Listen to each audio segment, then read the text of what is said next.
এই ইলেকশনটা কি এই বছরের ডিসেম্বরের মধ্যে হবে নাকি আগামী বছর জুনের মধ্যে হবে?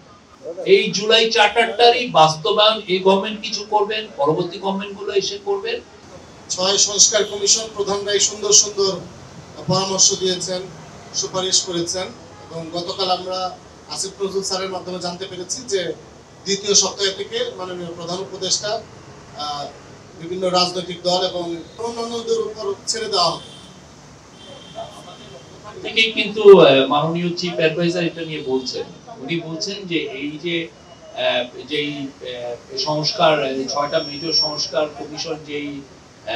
রিকমেন্ডেশন গুলো করলেন রিফর্মের, এইটা নিয়ে ওনারা ইন্টারিম গভর্নমেন্ট একটা কনসেনসাস কমিশন করেছেন এবং কনসেনসাস কমিশনের প্রধান হচ্ছেন চিফ অ্যাডভাইজার নিজে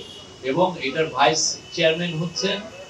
প্রফেসর আলী রিয়াজ, আর অন্যান্য যারা কমিশনের যারা প্রধান ছিলেন বাকি 5টা কমিশন এটার মেম্বার হবেন। এটা যেটা হবে যে এই কনসেনসাস কমিশন এই যে 6টা কমিশনের যে পুরো রিপোর্ট, এই পুরো রিপোর্ট নিয়ে দেশের পলিটিক্যাল পার্টিগুলোর সাথে কথা বলবে, সিভিল সোসাইটির সাথে কথা বলবে। বলার পরে যেটা হবে যে এই যে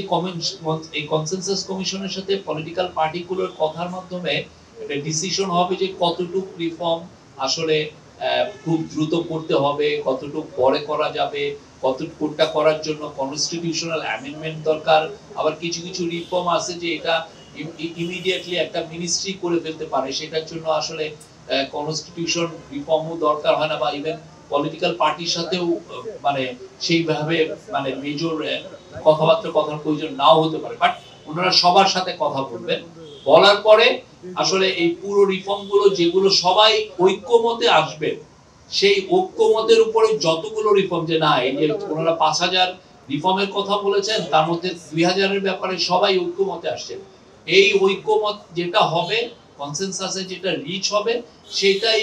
সবাই সাইন করবে পলিটিক্যাল পার্টিগুলো এবং সাইন করার পরে যেটা দাঁড়াবে সেটাই হবে জুলাই চার্টার। এই জুলাই চার্টারটারই বাস্তবায়ন এই গভর্নমেন্ট কিছু করবেন, পরবর্তী গভর্নমেন্টগুলো এসে করবেন এবং এই বাস্তবায়নের আলোকে নির্ভর করবে এই ইলেকশনটা কি এই বছরের ডিসেম্বরের মধ্যে হবে নাকি আগামী বছর জুনের মধ্যে হবে।